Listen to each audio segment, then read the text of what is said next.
pada kesempatan kali ini nih saya akan menjelaskan tentang objek kajian dari hukum internasional, teman-teman. Nah, jadi saya akan mulai dengan definisi apa itu objek hukum internasional. Jadi objek hukum internasional itu adalah objek yang dikaji atau suatu hal atau pokok permasalahan yang dikaji dalam hukum internasional, teman-teman. Nah, dalam hal ini objek hukum internasional itu dapat berupa wilayah geografis, teman-teman. Jadi kajian wilayah geografis di mana wilayah geografis ini memiliki suatu hal yang dibahas atau menjadi pokok permasalahan. Nah, kemudian wilayah geografis ini memiliki hubungan dan keikutsertaan dengan apa yang namanya subjek hukum. Jadi wilayah geografis ini memiliki kewajiban atau tuntutan terhadap subjek hukum, tetapi tidak bisa ditarik hak atas objek hukum tersebut.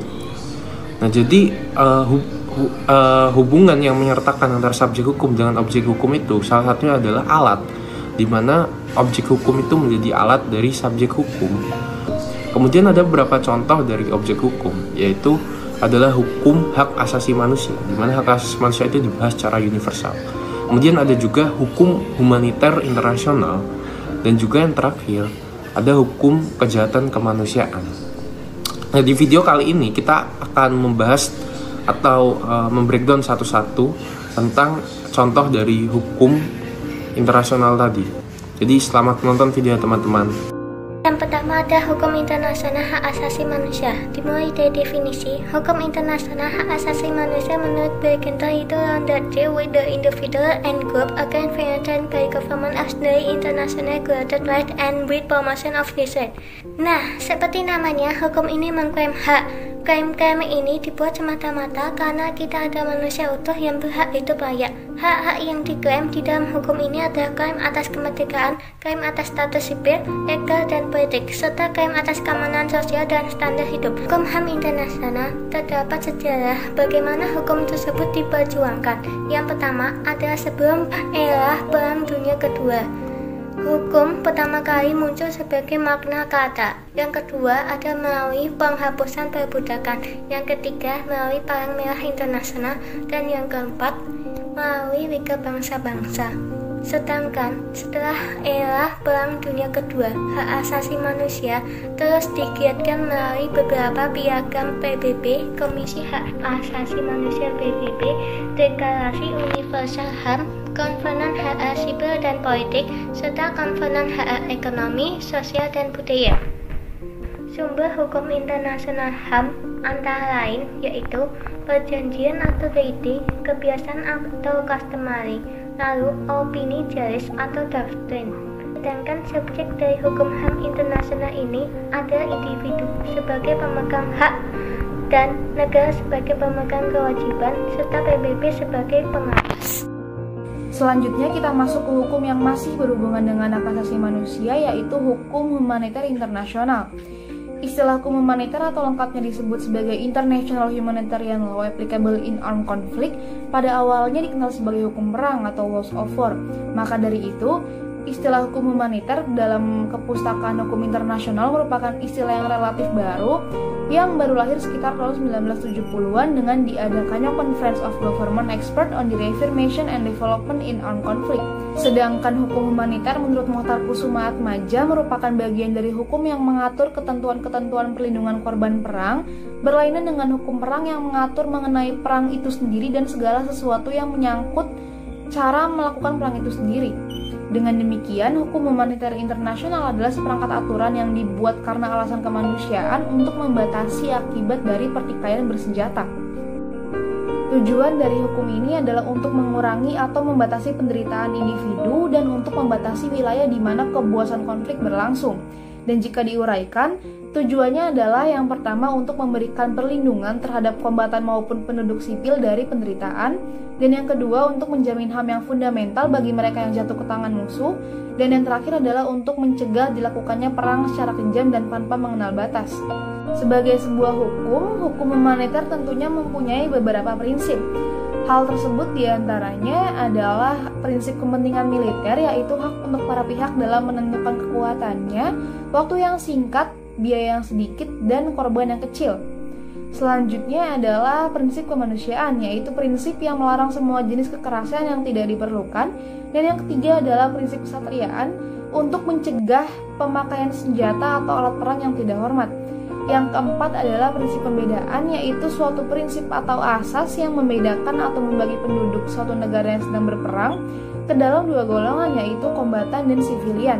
Yang terakhir adalah rule of engagement sebagai petunjuk yang jelas kapan dan dalam keadaan bagaimana komandan dibenarkan menggunakan kekerasan, seperti misalnya kapan ia diperbolehkan melepas tembakan.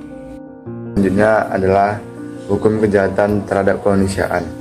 Menurut pasal 6 huruf C, Charter of the International Military Tribunal, tindakan CA dijelaskan sebagai berikut.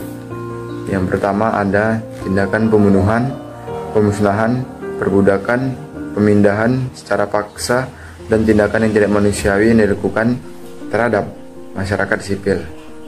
Dan juga adanya penindasan berdasarkan politik, ras, agama dalam pelaksanaan atau dalam lingkup pengadilan ini. Tindakan ini sangatlah melanggar hukum. Penjelasan terhadap kemanusiaan diadaptasi ke beberapa statuta pengadilan internasional. Di antaranya ada yang pertama, International Military Tribunal for the Far East.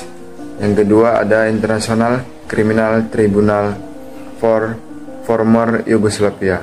Yang ketiga ada International Criminal Tribunal for Rwanda. Dan yang keempat ada International Criminal Court.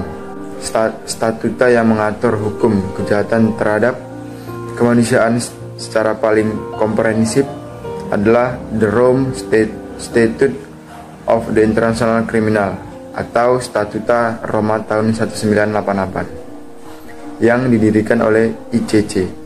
Lebih spesifiknya pada pasal 7 ayat 1 yang mengatur jenis-jenis perbuatan yang termasuk ke dalam kejahatan terhadap kemanusiaan, yaitu kejahatan terhadap kemanusiaan berarti salah satu dari perbuatan berikut ini apabila dilakukan sebagaimana dari serangan meluas atau sistematik dengan mengetahui tindakan sebagai berikut.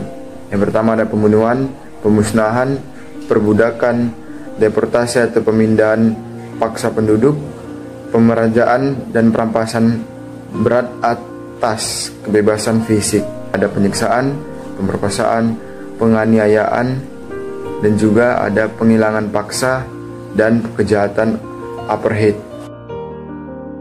Jadi objek hukum internasional itu sifatnya dinamis, teman-teman. Karena dalam bidang ini, objek hukum ini mengikuti arus dan perkembangan dunia global. Jadi objek hukum internasional itu bersifat dinamis dan selalu berubah. Yang tadinya ada dapat menjadi tidak ada, dan yang tadinya tidak ada dapat menjadi ada. Kemudian pembahasan yang kedua yaitu adalah objek hukum internasional itu dapat menghilang.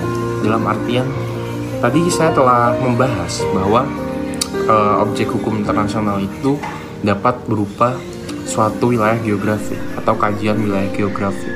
Dalam hal ini kita hubungkan dengan contoh beberapa pulau di timur laut Australia, teman-teman, di mana pulau tersebut adalah pulau yang tidak dihuni. Kemudian Kekaisaran Prancis pada waktu itu melakukan kolonisasi di sana dan mengklaim pulau itu sebagai pulaunya. Dan untuk saat ini Prancis menggunakan pulau itu menjadi tempat percobaan nuklir. Nah, efek dari percobaan nuklir tersebut membuat pulau Prancis, pulau di timur laut tersebut menghilang dari permukaan. Nah, sehingga membuat pulau tersebut hilang dari peta dunia.